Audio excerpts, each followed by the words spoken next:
Mi alma tiene sed de Dios.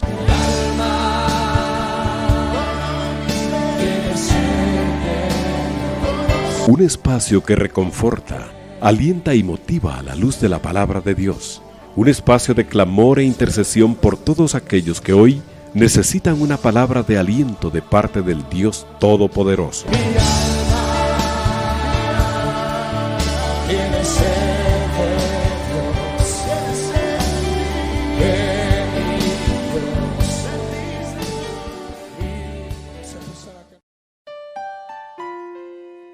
Hermanos, muy buenas noches. Sean todos y cada uno de ustedes bienvenidos a este su espacio de Mi alma tiene sed de Dios. Le damos a todos y cada uno de ustedes la más cordial bienvenida. Como siempre, agradecemos el favor de la sintonía que tienen para este medio de comunicación en sus diferentes formatos, como lo es la frecuencia 760 AM en su radio receptor, la página de internet www.radio760online.com y los segmentos que se transmiten a través de las redes sociales, donde el Señor permite que este medio de comunicación esté llevando esta programación que tiene como propósito exaltar el nombre de nuestro Señor Jesucristo. Así que para todos y cada uno de ustedes, bendiciones, hermanos, para los que han terminado su jornada, para los que la están iniciando, para los que van a media jornada. Sabemos que hay jornadas diurnas, hay jornadas mixtas, hay jornadas nocturnas, así que bendiciones para todos y cada uno de ustedes, o para los que nos sintonizan en forma diferida, pues también que el Señor les esté bendiciendo, y muchas gracias por tomarse el tiempo para escuchar, meditar y reflexionar en la palabra del Señor. Y bien, amados hermanos, esta oportunidad vamos a platicar de un tema que estaba yo solicitándole al Señor que me diera la guianza para poder conversar con ustedes en una nueva serie de temas. El Señor, desde hace un poco más de un año hemos estado platicando temas por series. Y es así como hemos empleado el tiempo para platicar de una serie de temas, ¿verdad? Y yo sé que los temas en la Biblia son inagotables, amados hermanos, así que a veces me he topado con el deseo ambicioso de querer abarcar un tema completo en un programa, pero ha sido enriquecedor el hecho de que lo hemos hecho en varios, ¿verdad?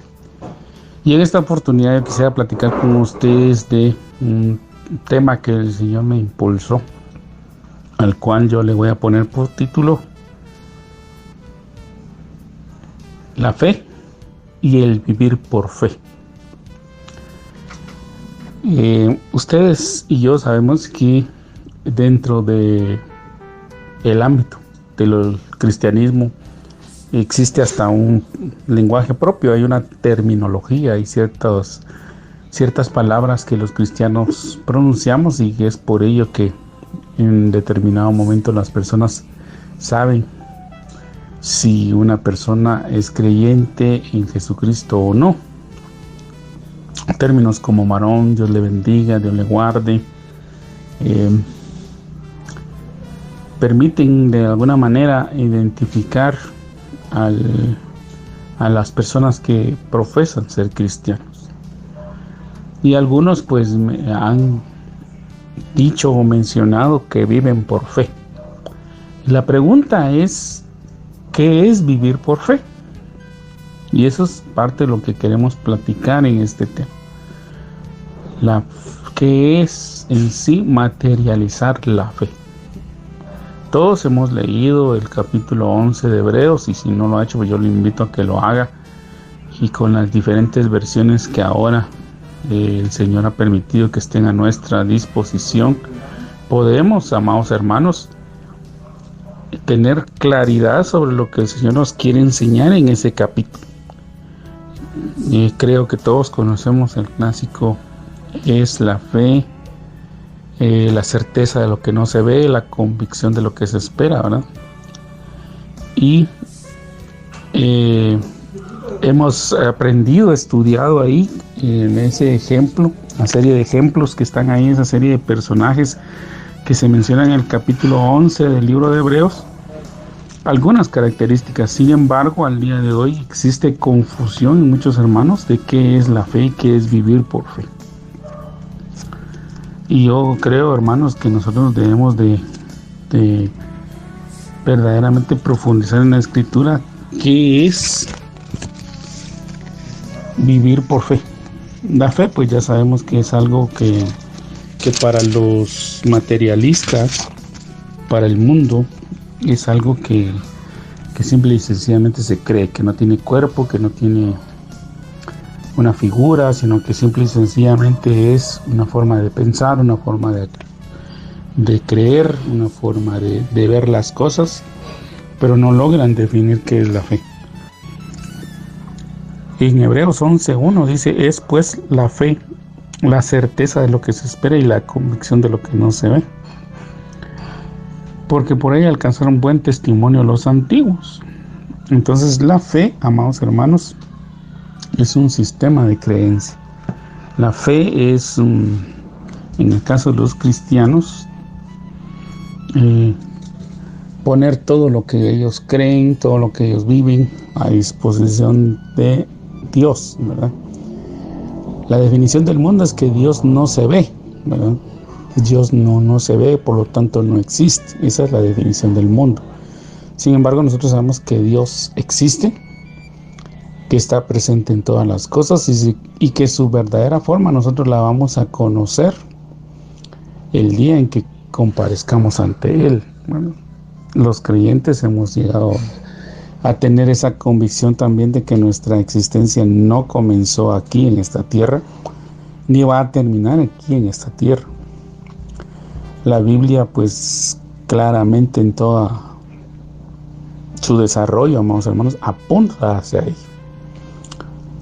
También tenemos que tener claro que la Biblia es un libro que los espirituales, aquellos que tienen una relación con Dios, que se les ha sido quitado el velo de su entendimiento y le han sido abiertos los ojos para ver la realidad, pueden ver con claridad todo lo que Dios ha planificado y destinado y la forma en que Dios procede con la humanidad, mientras que para aquellos que quieren estudiar la Biblia no espiritualmente sino que intelectualmente, pues simple y sencillamente la definen como un libro que nosotros debemos de leer, que nos narra historias o que nos deja ejemplos de ciertas circunstancias para tener una vida más o menos aceptable en esta tierra y recibir un galardón posterior, pero hasta ahí lo dejan, no ven una eternidad. Y entonces, amados hermanos, estamos en un tiempo donde es importante mencionar que se ha enardecido o se ha puesto más recia la batalla en el hecho de atacar más la fe de los creyentes. Encontramos a personas que profesan, mencionan, dicen ser cristianos, pero cuando hablan de la Biblia se nota que ya lo están haciendo con una mentalidad humanista, o con una mentalidad que trata de desvirtuar la fe de los creyentes. De alguna manera no le dan cabida al Espíritu Santo, sino que simple y sencillamente quieren de una manera intelectual darle interpretación a la Biblia. Así que entonces, hermanos, nosotros que estamos en esta batalla, que estamos en esta lucha, que estamos en este combate, pues es importante que platiquemos de las obras de la fe, de qué es la fe, que la vivamos y que verdaderamente redefinamos algunos conceptos como lo es vivir por fe, porque hay muchas personas que argumentan eso y bueno, no le voy a negar que en algunos casos hasta causa asombro, ¿no? ¿Qué es vivir por fe? ¿Qué es vivir por fe? Y hay interpretaciones de interpretaciones, ¿verdad? Y vamos a tener que ir desvirtuando eso y nosotros que practicamos la fe o que vivimos la fe, también seamos confrontados y analicemos nuestro concepto de fe para ver si es verdaderamente lo que a Dios le agrada o no. Para ello, amados hermanos, vamos a estudiar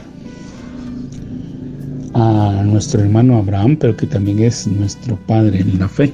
Ustedes recuerdan que Abraham en sus inicios, Abraham, es llamado el padre de la fe.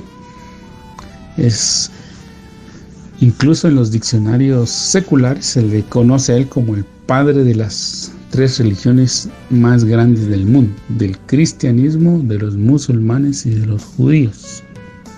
Eso lo vamos a ir viendo en el desarrollo de este tema. Entonces vamos a estudiar la vida de Abraham.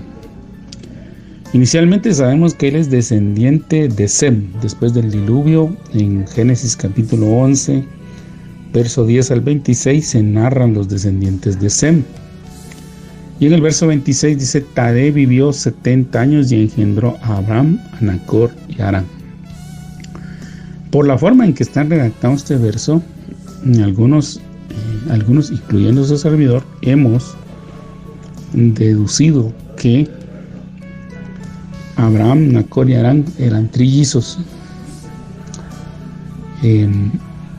Por lo tanto, nacieron al mismo tiempo, tienen la misma edad, solo que cada uno tuvo diferente camino.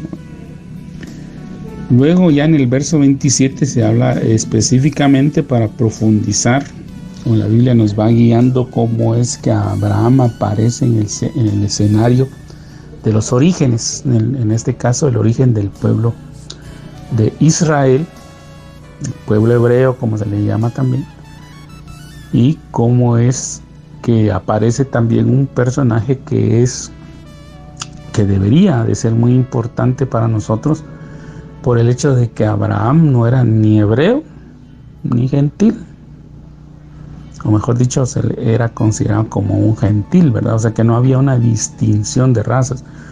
Ahora, en la actualidad, hay una pugna, una pelea, ¿verdad? Porque muchos israelitas que son radicales dicen que la iglesia no tiene parte con el pueblo de Israel porque no somos descendientes de Abraham. Pero si analizamos bien, Abraham en sus orígenes no era ni judío, no era judío porque no existía, no era judío, no era israelita, y fue llamado hebreo, pero en sus orígenes Abraham no profesó tener una creencia específica, ¿verdad? Ahora bien, dice que Taré engendró a Abraham, a Nacor y a Harán. Como usted puede ver, lo pone, la Biblia en este sentido lo pone en una sola línea. Ahora, si usted considera que lo que yo estoy diciendo no es correcto, pues no hay problema, hermano. En ese sentido no nos vamos a pelear por eso, sino que vamos a ir profundizando en el estudio de la palabra. Entonces, Taré engendró a Abraham, a Nacor y a Harán, y se menciona que Harán tuvo un hijo al que se llamó Lot. Harán, en esta región, Harán, mejor dicho, es un nombre propio, y también es el nombre de una ciudad. Al diccionario bíblico Holman define Harán como montaña, o montañoso, o montañés, y también lo menciona como ciudad de la caravana. El diccionario, o un nuevo diccionario bíblico que ha sido producido por la editorial CRIE, dice que Harán es montaña, y que también significa ciudad de paso, ¿verdad? Y también lo atribuyen a personas y a una ciudad. Entonces Harán murió antes que su padre Taré, en la tierra de su nacimiento, que es Ur de los Caldeos. Ur estaba en Babilonia, amados hermanos, en lo que hoy es Babilonia, de lo que hoy es Irak, de las ciudades del Medio Oriente. Recordemos que todos Las ciudades que tienen nombres bíblicos, ahora con la geografía actual ya nos apuntan en las ubicaciones donde posiblemente están. Algunas ya no existen, pero se han descubierto sus ruinas. Es importante que también nosotros los creyentes no ignoremos o no pongamos interés en la arqueología. La arqueología también nos apunta a dar veracidad a todos los acontecimientos bíblicos, amados hermanos. Hay muchos acontecimientos bíblicos que fueron puestos en duda en su momento, pero que ahora con el paso de los años se han hecho descubrimientos arqueológicos que apuntan, que dan veracidad de lo que la Biblia narra. Entonces eso nos da más convicción, más certeza de que el libro que nosotros leemos es un libro que Dios redactó, es un libro que tiene veracidad y que se puede comprobar históricamente muchos de sus hechos. Entonces Ur, amados hermanos, era una ciudad idólatra. Entonces Abraham, Taré, Nacor y Harán y Lot, pues nacieron, se desarrollaron en una ciudad idolátrica. De hecho, hay una fábula, un cuento o una tradición de que Abraham y su familia vendían ídolos.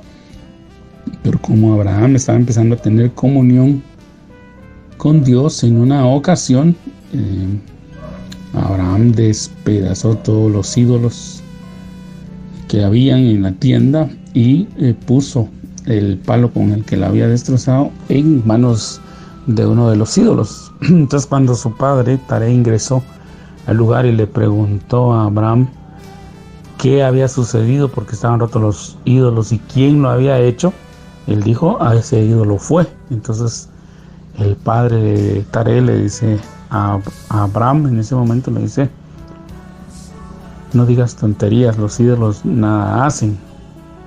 Y entonces Abraham responde: entonces, ¿por qué si nada hacen, por qué los vendes? ¿Verdad? Pero esa es una tradición, un cuento, una fábula, como le digo, una tradición, pero no está dentro de la Biblia. Yo la menciono para que usted y yo conozcamos que parte del origen de Abraham es una cultura idolátrica. Entonces, también en el verso 29 ya del capítulo 11 se nos hace del conocimiento que Abraham y Nacor, al crecer, pues tomaron esposas, ¿verdad? Tomaron mujeres. Y Abraham, el nombre de la esposa de Abraham fue Sarai, y el nombre de la mujer de Nacor fue Milca, hija de Harán, padre de Milca y de Isca. Sarai era estéril, no tenía hijo, y entonces Taré, el padre de Abraham, decide irse de hijos de los caldeos. Dice que tomó a su hijo Abraham por ende a Sarai y tomó a Lot. Nacor se quedó en Taré. Nacor se quedó en Ur de los caldeos. Entonces llegaron a una ciudad que se llama Harán. Ahí se quedaron a vivir hasta la muerte de Taré. La Biblia nos deja ver en el verso 32 que Taré vivió 205 años y murió en Harán. Harán, como le menciono, es ciudad montañosa, montañés, o ciudad de la montaña, ciudad de la caravana o ciudad del paso. Quiere decir que se encontraba en el tránsito de los comerciantes que iban hacia las diferentes ciudades a ofrecer sus productos. Como lo he mencionado en otros programas, Israel y varias ciudades en el Medio Oriente se encuentran rodeados de desiertos. Por lo tanto, las caravanas y los grupos de viajeros las rodean. Bueno, usted sabe que atravesar un desierto es algo muy peligroso debido a los cambios drásticos de temperatura que hay. El terreno, que es muy inestable, muy peligroso, y que también alberga insectos que pueden dañar, afectar había las personas, insectos venenosos que muchas veces están ocultos en la arena y que pues obviamente una persona dar un paso y estar cerca de ellos puede ser picado o agredido por estos animales y morir envenenado, y también por el producto del calor. Así que muchas de esas rutas se han hecho rodeando esos desiertos, buscando que haya agua en la travesía o ciudades donde poder posar o descansar, y que también pues se viaje en grupos, debido a que todas esas rutas también fueron en determinado momento objeto o fueron utilizadas, mejor dicho, por personas que robaban, que asaltaban a esas caravanas para apropiarse de sus bienes. Las fuentes históricas nos dejan ver que en Aram era una ciudad que también se le rendía culto a los ídolos. Había específicamente un templo a la luna. La cultura donde Abraham se desarrolló, creció, era una cultura que le rendía culto a la luna.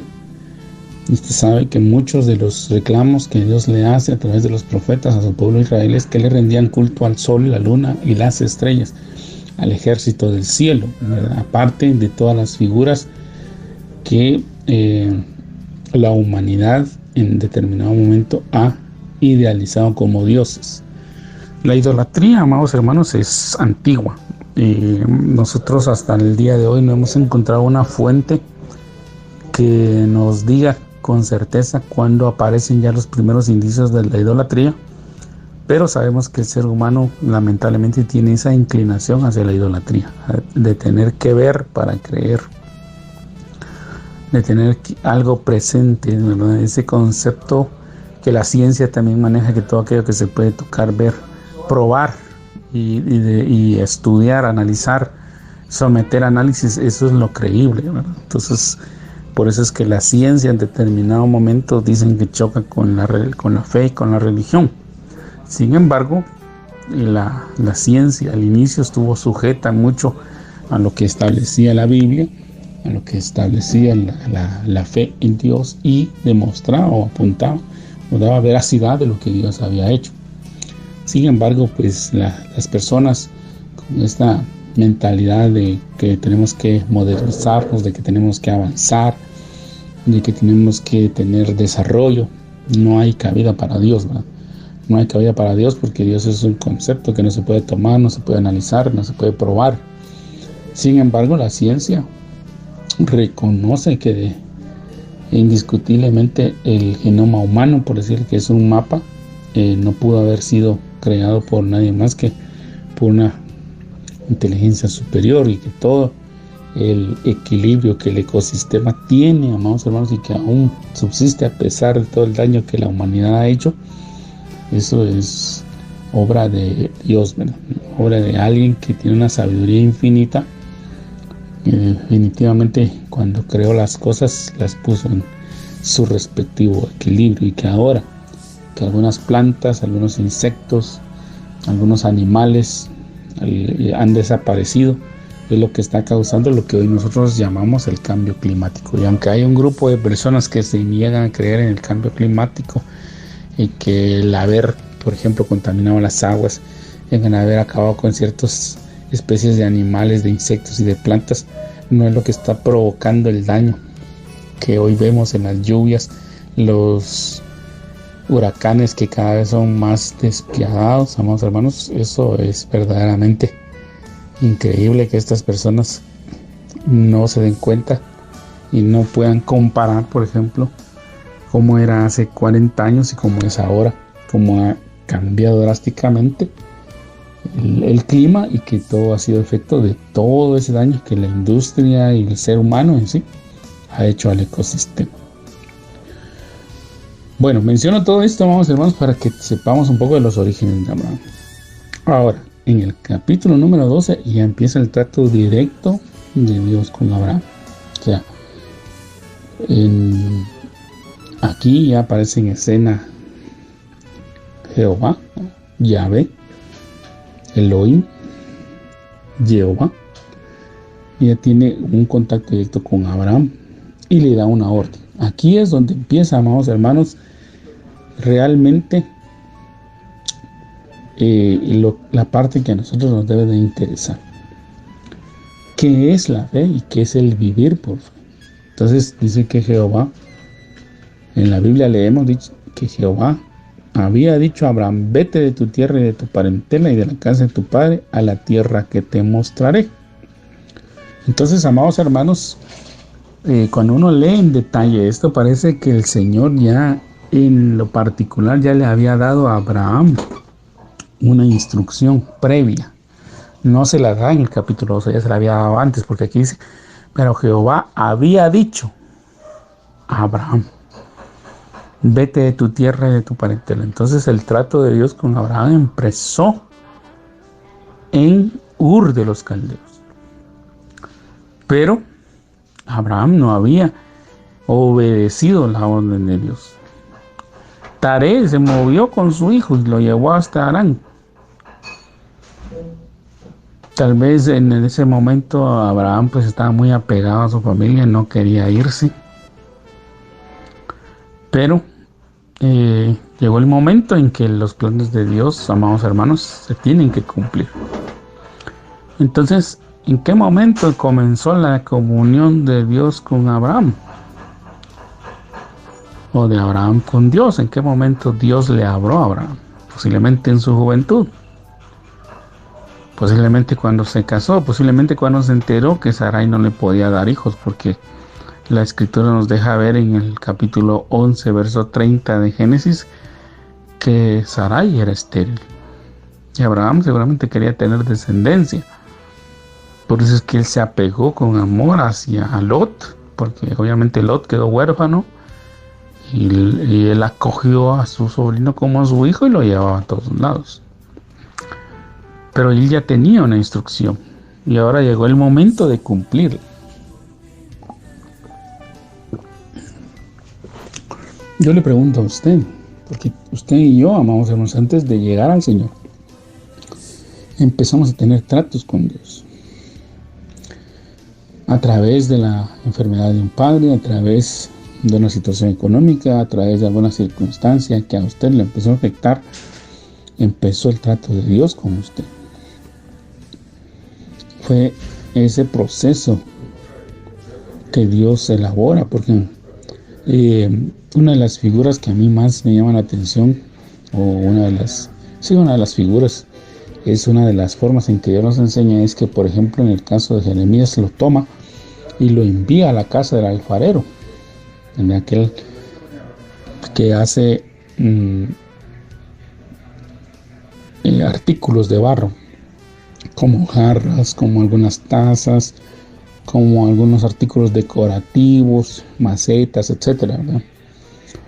Y Dios lo envía a la casa del alfarero, y el alfarero pues tiene ese don de parte de Dios de ir, de ver un material, de analizarlo, ver si es factible utilizarlo para realizar ese trabajo artesanal, ¿verdad? Ese trabajo que él va a realizar, ese artículo, ya sea de ornamento o de uso para el ser humano, de ver si es utilizable o no.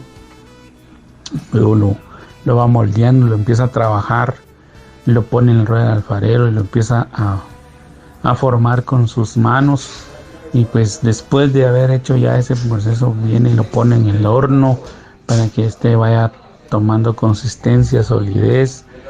Luego lo barniza y ya lo presenta, pero todo eso, amados, es un proceso.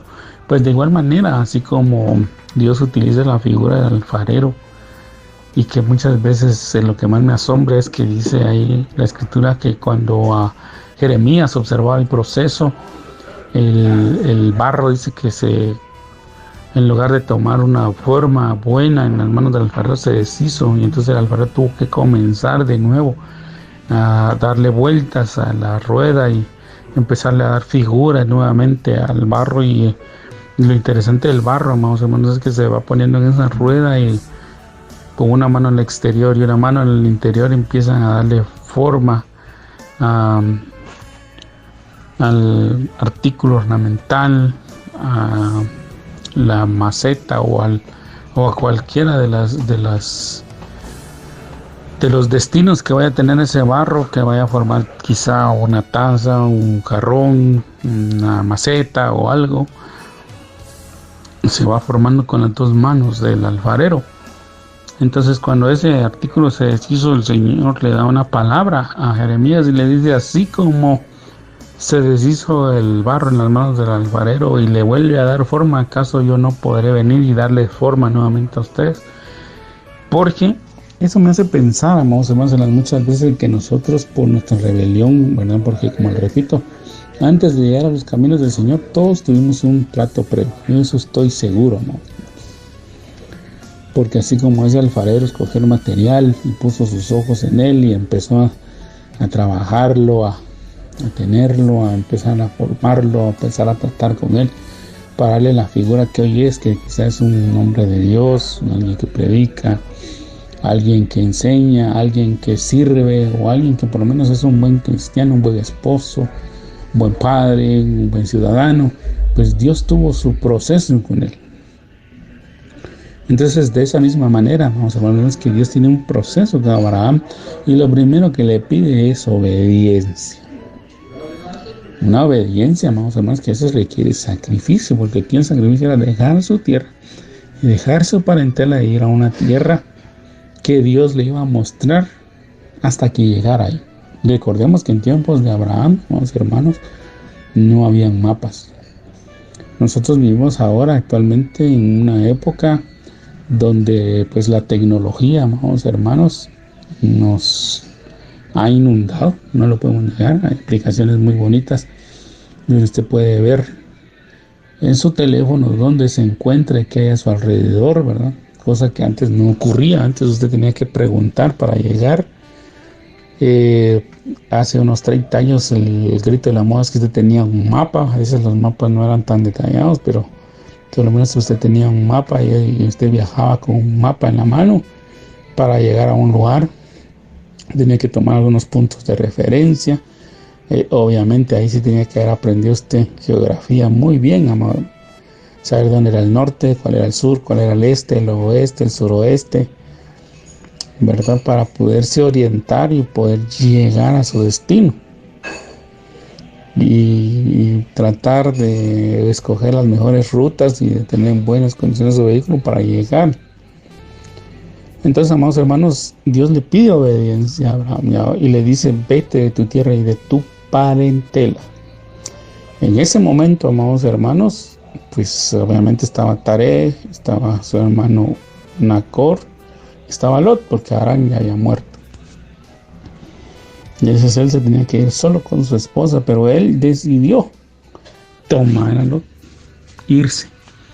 Dios le da una promesa, le dice: mire, si tú me obedeces, yo te daré una gran nación y te bendeciré y engrandeceré tu nombre y será de bendición. Y Dios da una promesa, vamos a ver.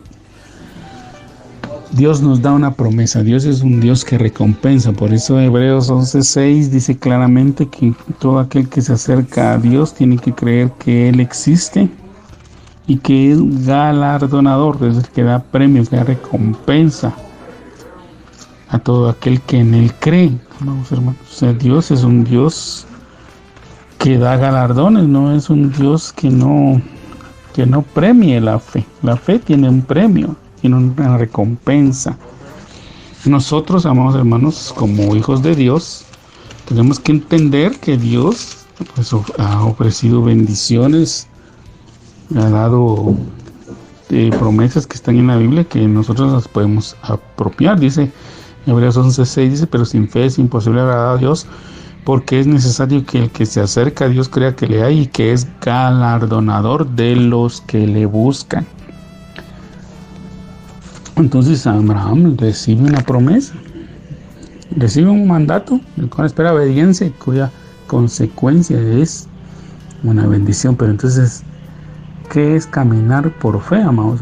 Es obrar en pos de un mandato que Dios da, que sabemos que tiene una recompensa. Pero mucha gente hoy considera que vivir por fe es: bueno, yo voy a creer que Dios me va a dar una casa y entonces yo me voy a quedar acostado no voy a trabajar, no voy a hacer esto, no voy a hacer nada, porque voy a vivir por fe. Y hoy mis alimentos van a venir por fe. Eso es estar totalmente equivocado, ¿no, hermano? Dios efectivamente en determinados momentos utiliza cuervos como le mandó el alimento a Elías. Pero había una situación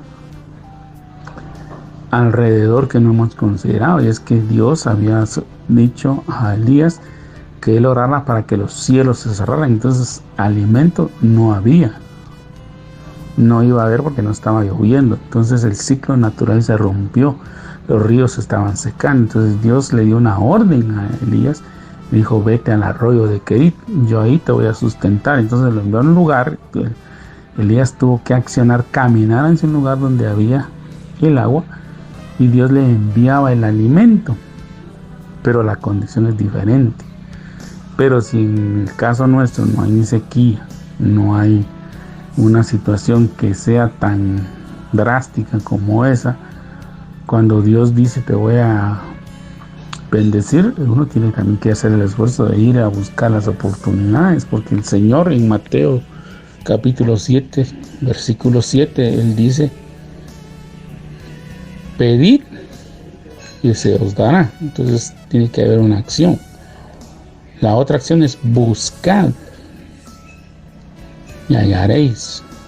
Entonces, si se pedid fuera suficiente, las otras dos que vienen serían innecesarias, no tendrían pues que estar ahí, pero el Señor pone 3: pedid, buscad y tocad. Tocad y se os abrirá.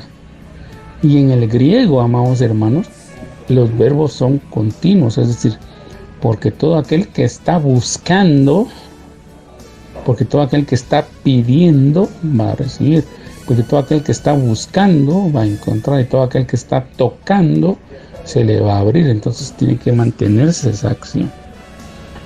No es, amados hermanos, vivir por fe, disculpen, es un concepto equivocado que los cristianos tenemos, es de no hacer nada, de quedarnos ahí abandonados, tirados en la cama o en el sofá, viendo la televisión. No, tenemos que tener ese cuidado. No podemos venir y simple y sencillamente darnos a la vagancia, hermanos.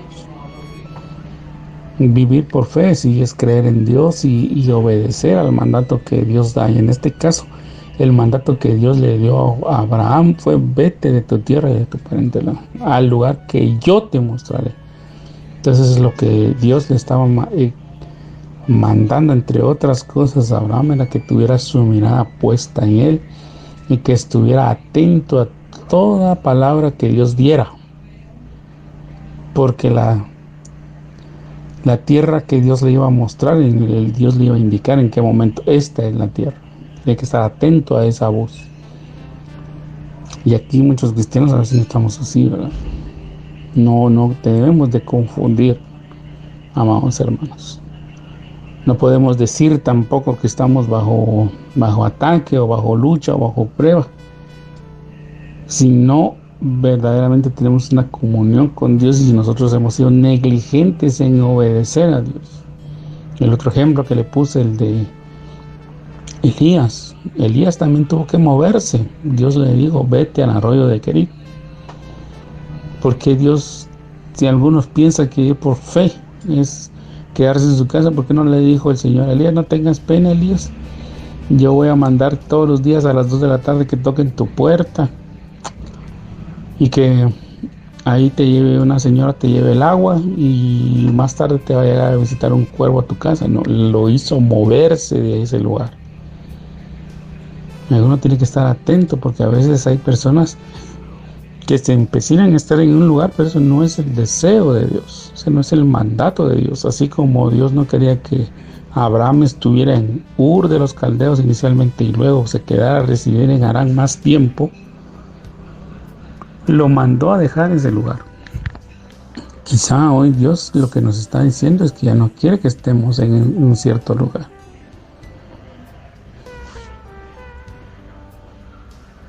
O que nos accionemos, o que nos activemos, porque nos acomodamos tanto que se nos olvida, hermanos, obedecer a Dios. Bueno, En el verso 3 del capítulo 12 dice: bendeciré a los que te bendijeren y a los que te maldijeren, maldeciré, y serán benditas en ti todas las naciones de la tierra. Definitivamente Abraham, amados hermanos, es uno de los personajes bíblicos que trasciende, que es mencionado en todo el Antiguo Testamento y que pasa al Nuevo Testamento. De hecho, la explicación de esta bendición se encuentra en el libro de Gálatas, capítulo 3, verso 8. ¿Verdad? Entonces, en el verso 4 vemos que Abraham acciona. Él recibe la promesa, él recibe los mandatos, ve las exigencias de esa promesa, de esa Torah, porque lo que él empieza a recibir son los mandamientos de Dios. De hecho, en el inglés y en aquellas herramientas que ahora ya nos permiten ir conociendo cuál es la palabra hebrea, la palabra griega que en determinados pasajes se menciona, aquí ya se menciona por primera vez Torah, el mandamiento de Dios. Esa Torah que los israelitas hoy resaltan tanto, y los que dicen ser judíos mesiánicos resaltan tanto que la Torah, los mandamientos de Dios, y que hacen referencia específicamente a 5 libros que adjudican a Moisés, y que sabemos que Moisés escribe por revelación de Dios, que es el Génesis, el Éxodo, Levítico, Números y Deuteronomio, esos 5 libros que constituyen la Torah. Aquí se menciona que Abraham recibió la Torah, los mandatos de Dios, los preceptos de Dios, las enseñanzas de Dios. Entonces Abraham obedeció y se fue. Dice, verso 4 del capítulo 12, y se fue Abraham como Jehová le dijo, y Lot fue con él. Y era Abraham de 65 años cuando salió de Harán. Entonces, otra enseñanza, amados hermanos, es que la edad no nos debe delimitar. Ya recordemos que a estas alturas del Génesis, pues obviamente la edad ha venido disminuyendo. Sabemos que Adán vivió cerca de 900 años, y que hubieron personajes que vivieron por ese rango, entre 900 y 500 años. De hecho, Noé vivió 500 años. Cuando él tenía 500 años, Dios le habló acerca del diluvio. Y después del diluvio, él vivió casi otros 100 años. Y ahí murió. Entonces, la edad de las personas ya empezó a disminuir. De hecho, Taré dice que vivió 205 años. Entonces Abraham ya sabía que su edad estaba disminuyendo. 75 años, amados hermanos, ya no es un joven. Es una persona que peina canas, y es una persona que presenta algunas dificultades en su cuerpo de movilidad, problemas en los cartílagos, algunos problemas respiratorios, algunos problemas cardíacos, problemas del azúcar, problemas en la piel, amados hermanos. Pero él nos da este ejemplo de que la edad no tiene que ser condicionante. Él creyó en que Dios le había hablado, él creyó en la promesa y en la bendición que Dios le dio, y entonces él decide obedecer y sale de ese lugar y empieza a caminar. El problema es de que, bueno, aquí vemos que tomó a Lot, ¿verdad? Eso lo vamos a tratar más adelante, pero dice que él tomó a Sarai, su mujer, a Lot, todos los bienes que había hecho, todo lo que había adquirido en Harán, y salieron para ir a la tierra de Canaán, y en la tierra de Canaán llegaron. Entonces, amados hermanos, vemos que ya Abraham tenía como que cierta riqueza. Abraham no puso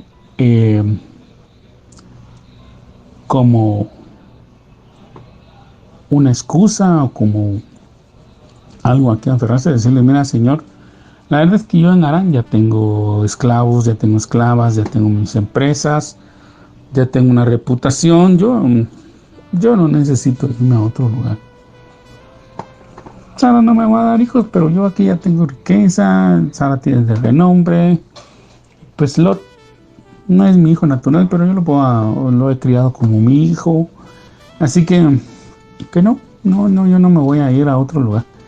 Yo aquí estoy bien, ¿verdad? Él no puso como excusa eso, porque hay muchos que de esos excusas, de su condición económica, de su prestigio, que cómo se van a ir, que ellos tienen mucho que hacer en ese lugar, que son pilares de la comunidad. Y hay otros que dicen, no, Señor. O sea, si tienen riqueza es malo y si tienen pobreza es peor, ¿va? Hay otros que dicen, Señor, pero yo no tengo ni un centavo, ¿cómo me voy a ir? ¿Cómo es que voy a viajar? ¿Cómo es que voy a venir y atravesarme todos esos lugares para llegar a un lugar que no conozco, que no me han dicho cómo es? Porque yo siempre considero que en este sentido, vamos, hermanos, Abraham se la jugó en grande.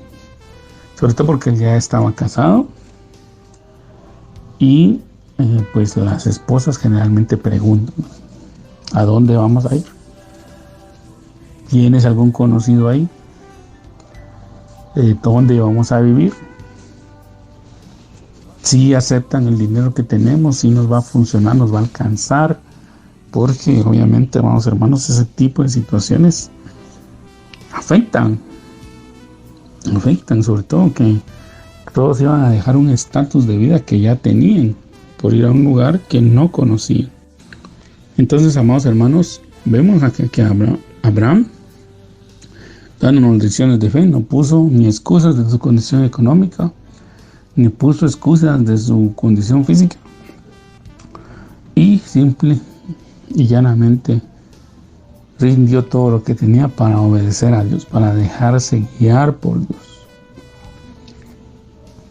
Un Dios que posiblemente estaba empezando a conocer, porque el ser humano, amados hermanos, en su naturaleza tiene temor por lo desconocido. Como les repito, él está acostumbrado a una cultura de idolatría, aunque sabía en su interior que no estaba haciendo bien las cosas, ¿verdad? Que el ambiente en el que estaba no era el adecuado, no era el correcto.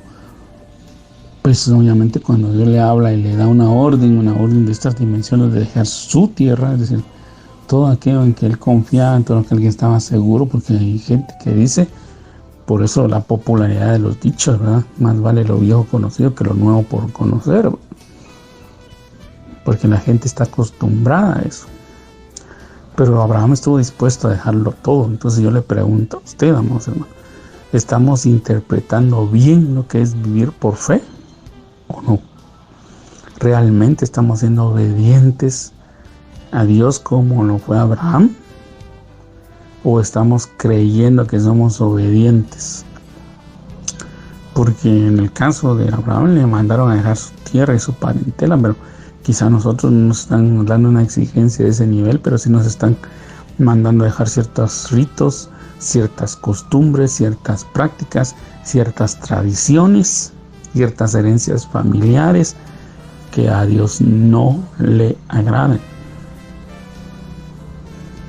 Porque ese es el problema que hoy tenemos, una mixtura en la que es cristiandad, amados hermanos, un sincretismo, que es el término que se utiliza hoy, de que Dios nos manda a que erradiquemos ciertas costumbres que tenemos que no les son agradables, amados hermanos, que son fruto de cruces de culturas de la humanidad, pero que no tienen absolutamente nada que ver con lo que Dios mandó y que no se dejan, ¿verdad?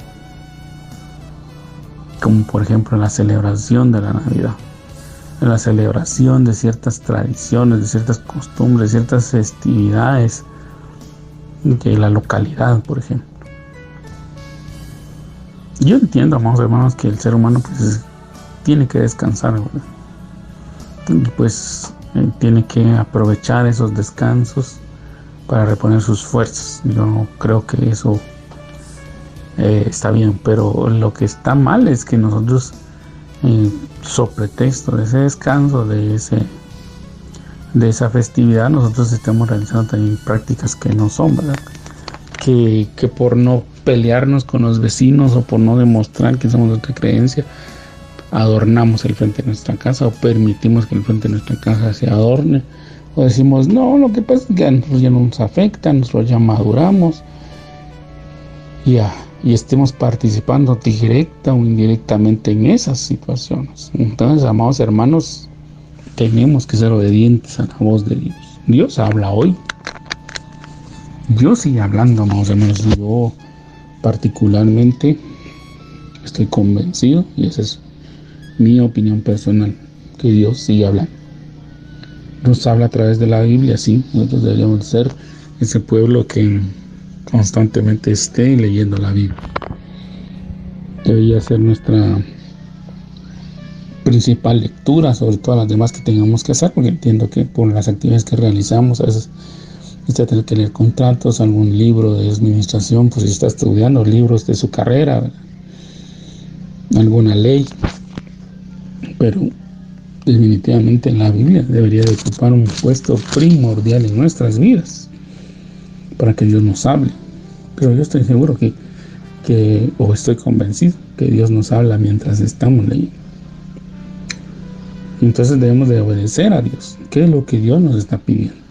Tenemos esa misma actitud de Abraham, de dejar todo aquello que Dios nos está pidiendo, nos estamos aferrando a algo, y por eso es que las bendiciones no vienen, porque nosotros estamos aferrados a una situación, creyendo, ¿verdad? Quizás hasta enfrentándonos contra Dios, por decirlo de alguna manera, porque es ridículo pensar que un ser humano puede enfrentar contra Dios, ¿no? Pero estamos siendo rebeldes, mejor dicho, a Dios, porque decimos, no, es que yo interpreto que la bendición que me está dando es estar aquí, y Dios no quiere que usted esté ahí. Y tampoco usted se puede aferrar a estar en un lugar si no lo paga, hermano. Es que Dios me tiene que proveer para la renta. Pues yo le vuelvo a repetir, Dios hace ese tipo de milagros, claro que Dios lo hace, pero cuando están de acuerdo a su voluntad. Pero si Dios no quiere que usted esté ahí, aunque usted esté clamando, arrodillado, pidiendo, sangrando a las rodillas y matándose el pecho día y noche, vaya a la iglesia a orar, a quien mira, a gritar en los cultos de oración, que Dios le dé para la renta. Si usted está en un lugar que Dios no quiere que esté, aunque usted se quede afónico, no va a estar usted ahí, porque Dios no quiere que usted esté ahí. Entonces tenemos que tener eso muy claro, ¿no? Y no por eso vamos a ir a robar, ¿no? Es que como Dios quiere que esté aquí y Él no me provee, yo voy a ir a hacer con mi mano lo que necesito. No, eso ya lo vamos a ver más adelante. Entonces, amados hermanos, en el verso 6 del capítulo 12 dice: y pasó Abraham por aquella tierra hasta el lugar de Siquem, hasta el encino de Moré, y el cananeo estaba entonces en la tierra. O sea, él llegó a la tierra, siguió las instrucciones de Dios. Seguramente el viaje fue de varios días, amados hermanos, posiblemente algunos meses, y cuando al fin se introdujo en Canaán, pues él se dio cuenta que estaba en una tierra donde ya habían algunos habitantes, y empezó a caminar por ella. Cuando él se estableció en Siquem, dice que se le apareció Jehová. Mira, allá apareció la manifestación de aquel a quien primero había escuchado. Y apareció Jehová a Abraham, le dijo: a tu descendencia daré esta tierra. Y entonces, ¿cuál fue la acción de Abraham? Y edificó allí un altar a Jehová, quien le había aparecido. Entonces, amados hermanos, fruto de la obediencia, fruto de dar ese paso de fe, de seguir la instrucción de Dios, él ya tiene la oportunidad de conocer a Dios, ya no solo de oídas, como dice Job, sino que ahora lo ve. Por eso Job dice: antes de oídas te había oído, mas ahora mis ojos te ven. Entonces Abraham tiene la oportunidad de ver a Dios, la manifestación de Dios, y entonces recibe ya otra bendición añadida a las que ya había recibido en los versos 2 y 3 de este capítulo 12. Se dice: a tu descendencia daré esta tierra. O sea, ella recibe la promesa de parte de Dios que va a tener descendencia. Y ella sabía que su esposa era estéril. que no podía darle hijos. Entonces, si no podía tener un hijo, no podía tener descendencia. Y aunque Lot iba con él, Lot era su sobrino, no era su hijo. Entonces la descendencia que Lot tuviera en su momento no iba a ser considerada de la línea de Abraham. Iba a ser considerada de la línea de Abraham, perdón, de Harán, y por lo tanto de la línea de Taré, nunca de Abraham. Entonces, amados hermanos, la obediencia, la fe, el verdaderamente poner en práctica, entregar a Dios aquello que nos está pidiendo, trae una bendición a nuestras vidas. Entonces, amado hermano, yo le pregunto una vez más, ¿será que estamos obedeciendo a Dios? ¿O será que nosotros sí tenemos presentes las bendiciones que Dios nos ha ofrecido, que Dios nos ha prometido, que Dios nos ha dado, pero que no se han materializado debido a que nosotros no damos estos pasos de fe como Abraham lo hizo en su momento? Esa es la pregunta que nos debemos de hacer. Porque muchos nos hemos atrevido, mejor dicho, porque yo también he pasado por ahí, en a veces querer acusar a Dios de que no cumple, pero no es Dios el que no cumple, sino somos nosotros los que hemos retrasado el cumplimiento de esas promesas derivado a nuestra necedad, derivado a nuestro pecado, derivado a nuestro acomodamiento, derivado, amados hermanos, a que nosotros verdaderamente no estamos siendo obedientes a la voz de Dios, que nosotros estamos queriendo acomodar la palabra de Dios o la ordenanza de Dios a nuestra conveniencia. Y no se trata de que nosotros acomodemos las cosas a nuestra conveniencia, sino que las acomodemos, o mejor dicho, no las acomodemos, sino que seamos fieles y obedezcamos a lo que Dios nos está pidiendo. Eso es lo que nosotros deberíamos de tomar. ¿Y cuál es nuestra reacción a lo que Dios nos da? Dice que, por ejemplo, Abraham fue un hombre que edificó altar al Señor. Es decir, que procuró tener siempre comunión con Él, y que aquellos que lo vieran supieran que Él tenía un Dios, un Señor en su vida. Alguien que marcaba su conducta, que tenía alguien a quien rendirle cuentas de su accionar. Entonces, amados hermanos, yo hoy pues no es que nosotros vayamos a elaborar un altar físico, ¿verdad?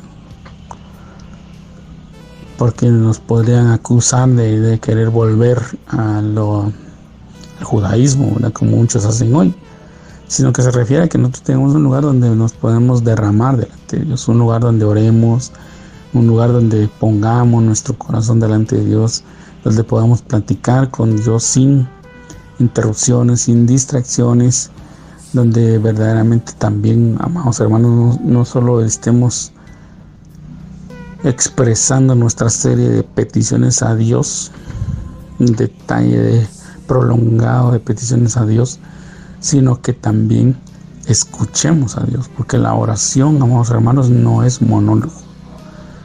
No es que yo solo esté presentando peticiones y peticiones y peticiones delante de Dios, sino que también yo escuche a Dios, que oiga lo que Él tiene que decirme acerca de tal circunstancia, que yo esté receptivo a recibir una respuesta sobre todo aquello, amados hermanos, que le estoy pidiendo al Señor. Eso es un altar. Abraham fue un hombre de altar, como lo vamos a ver, un hombre que procuró siempre estar en comunión con Dios, de recibir de Dios la ordenanza, de seguir las instrucciones que Dios le dio. ¿Se equivocó? Sí, lo vamos a ver más adelante. Como usted y como yo, que lamentablemente fallamos a veces a los mandatos de Dios, pero Él enmendó y corrigió, que esa es la oportunidad de oro que a veces nosotros se nos olvida, que Dios nos da una oportunidad. No abusemos, no pensemos que porque como Dios nos perdonó y nos va a perdonar mañana, nos va a perdonar pasado, por lo mismo, no, ya estamos actuando en esa edad, sino que si fallamos una vez, y nos equivocamos, corrijamos, enmendamos, pidámosle a Dios su ayuda y sigamos avanzando, pero ya no haciendo lo mismo, no cometiendo los mismos errores, no cometiendo los mismos pecados, sino procurando agradarle en todo. Bien, amados hermanos, espero que hasta este momento usted y yo estemos siendo edificados con este estudio. Vamos a tratar de abarcar todos los puntos de la vida de Abraham que nos traen una enseñanza a nuestras vidas. Y mientras tanto, que el Señor le guarde, que el Señor le bendiga, y será en otra oportunidad que estaremos hablando nuevamente con ustedes la palabra del Señor.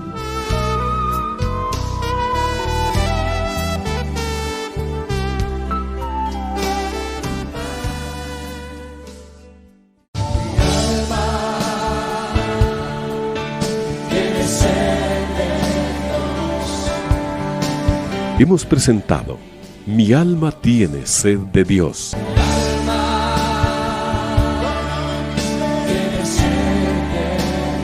Te invitamos a escuchar nuestra próxima audición cuando nuevamente estaremos delante del Señor exclamando: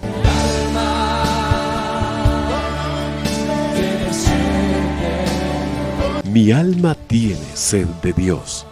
No te lo pierdas.